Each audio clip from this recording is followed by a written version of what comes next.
Okay, the first Cowboys headline I want to bring to you is actually from the world of the NBA, but I actually think it's relevant for the Cowboys. This is Nikola Jokic on Mike Malone getting the head coaching job at UNC. Quote, I think he's going to do a really good job because he can actually coach the guys and teach them how to play the game the right way. I'm happy for him. And, of course, this is Cowboys relevant because that's something they've prioritized, especially this year with Coach Schottenheimer looking for defensive coaches. They're looking for teachers.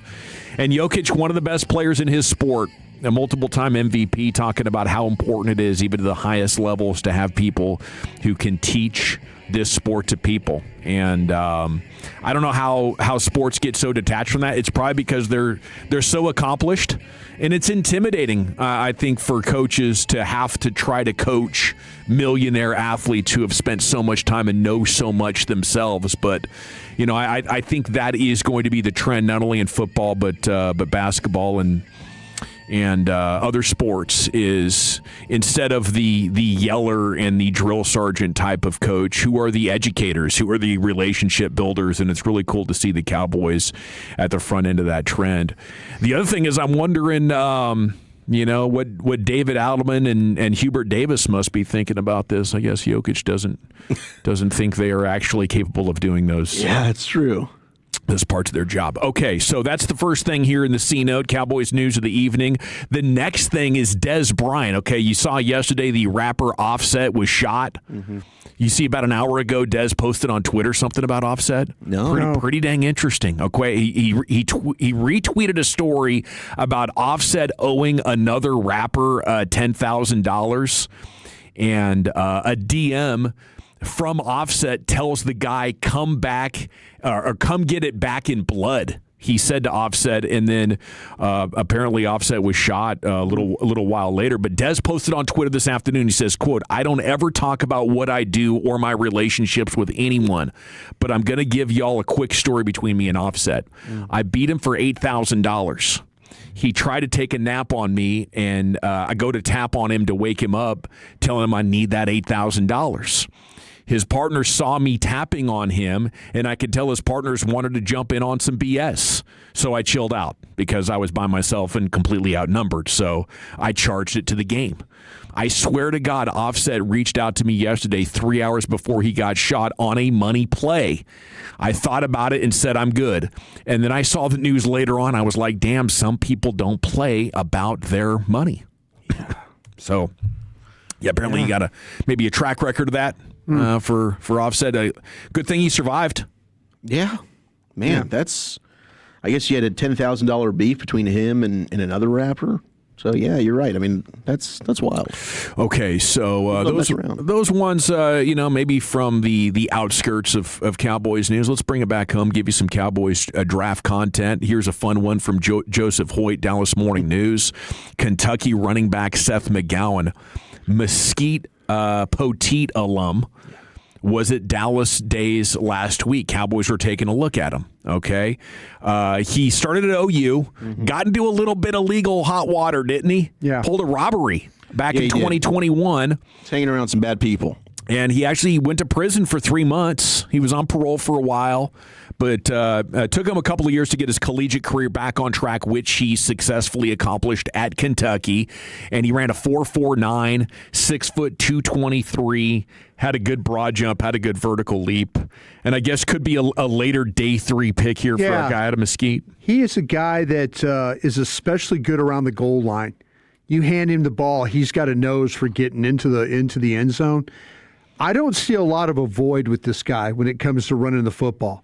I don't see that ability to make you miss, but he is not afraid of contact. You kind of see him catching the ball too. They'll line him up wide outside, stuff like that, and he'll run like wheel routes, things like that. So you could throw him the ball and he'll be okay, but there's just not a lot to his game when it comes to that making people miss. He will catch the ball and he will run over you. That's kind of how he plays, and we'll see how teams have, how do they look at the robbery situation and the assault and all that stuff? Do they say, we don't want to deal with this, or is this kind of all behind? This happened 5 years ago. Yeah, absolutely. It was when he first got to OU. So he's, you just never know. Do people say, oh, it's something in the past, or is this something that's going to kind of stay with him throughout his career? Yeah, it's definitely something you'd want to do a little bit of research on. Like, did he clearly learn from that, or is he still moving around in a way that would suggest maybe he has not totally moved on from that? But I'd say 5 years is a pretty significant amount of time. Yeah, and pretty good player. He served his time. He served his time as well, and looks like he's got a good vision. Good downhill approach. Yeah, he's definitely an in-between the tackles bruiser. Yeah, he is. He's going to just plow in there. That's kind of his game. And like I say, nothing flashy, nothing super impressive, but he finds a way to score with the ball in his hands when he gets down in that red zone. It's always fun when a local guy gets an opportunity to try out for the Cowboys or play for the Cowboys, and I'll be rooting for him and tracking him. And I do think there is a chance, with everything that you said being true, that if the Cowboys did find a way to add him late in day 3 or maybe as an undrafted guy, looking at this running back room, and it's not necessarily because I think Seth McGowan is super talented or anything, but looking at this running back room, I could see him being a piece for them next year. Definitely. I mean, look, is he better than Phil Maffa? I don't think so, but it's possible that he could be. I mean, I think E.J. Smith is going to be in that conversation. Those are two local kids. E.J. Smith was a star at Jesuit. Seth McGowan at Poteet. I think both of them probably expected to be more successful in college than they were. The 4.49 was actually a surprising good time for McGowan. Very surprising. Yeah. He doesn't not a lot of long speed. Yeah, not at all. Yeah, that's what I noticed when I turned on his games. I was like, where is the 4.49 speed and the 43-inch vert and the 10-foot 11-inch broad jump? I think like the guy really had a nice performance at the combine, but it didn't show up on film enough to believe. Okay, John Machota as the Athletic, he's running through some mocks and projects what he thinks will happen on the 23rd, and he believes it's going to be Ruben Bane at 12. Just to idiot-proof myself on some things here with Ruben Bane. We've been talking about, can their outside linebackers zone drop? Is he a guy that can do that? Mesidor did it more than Bane did. Yeah. You would see Mesidor drop, and he would have to carry some backs downfield. I don't remember. I think he could. I don't remember them really dropping Bane a lot, though. No, I don't. I think that's something that you probably, I'm going to say I wouldn't do it. You wouldn't do it with Bane? No, absolutely How not. big of a deal breaker is it if a guy can't do that? You know what? I'd like to say that it's not. Right? Like if you're Christian Parker, and I get there's probably things that you'd like to do, but he also kind of seems like one of those coaches that's like, let me look at the things that you can do and let me play to your strength. So if a guy is checking off enough boxes and, he's not the greatest dropping into coverage, like if that's going to be a reason you're not going to take a guy, I don't know. I got some questions then. That doesn't make sense to me. If there's way more good than there is, he can't drop, and that's a reason you're not going to take him, that doesn't really sit great with me. Don't tell me about the think smart and you want smart football players and multiple. Like, this guy does enough good to where if you're not going to have him drop in coverage, you can do that with Donovan Ezeraku or somebody else. It's okay. He's still going to be able to make plays for you. I mean, just generally as a football player, if you can't zone drop, but you set an edge and you hunt the quarterback, you're fine. Specifically in Christian Parker's defense, like how much do they want the threat that you could do that to free up the guys behind you to go do other stuff to change the picture for the opposing quarterback as much as possible. And it's just very difficult to answer that question at this point. Yeah, it's a lot of unknown. There's a lot of unknown. But I think for Christian Parker, he seems like the adaptable type of stuff that we praise Dan Quinn. Yes. I think CP is going to have that. I'm hoping that's his style of coaching, where like I'm going to put these guys and fit them to what their skill sets and their strengths are versus I'm going to try and do the square peg round hole type thing. It's going to be at that press conference. We're going to be heading on our way home from Pluckers. You guys will be heading on your way home from the Star, and Jerry and Steven and Shada, you're going to be up there talking about stuff and the decisions that they made. And I think it's probably at that point that some of these questions we've had will be revealed. What do we know about how the Cowboys are looking at arm length with their edges? Do we know anything to be factual after the media sessions that have happened, or are we still waiting for that to unfold over the next couple of draft cycles? I don't know. Like I said, to me, there's plenty of players in this draft where Dallas are picking that do have the length and all that, but do they have the ability that like Bane has?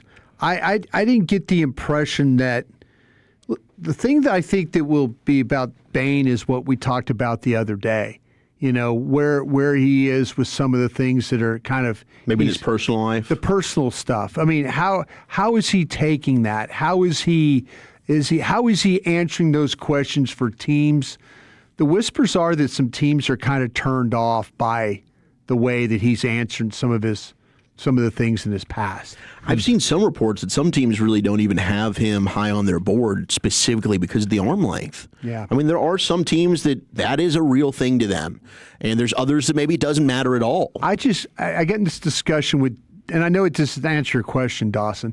I got in a discussion with Dane Burglar today, and Dane is one of these, this matters, it matters, it matters. And I'm like, well, how can you watch 17 games with him with short arms and like win down after down after down? How can you, and we're talking about quality offensive tackle. You go through the playoffs, watch them, we're watching kids, we're watching all these Texas A&M offensive linemen, and we're all like, oh, well, this guy is this and this guy could do that. And he's just destroying those guys.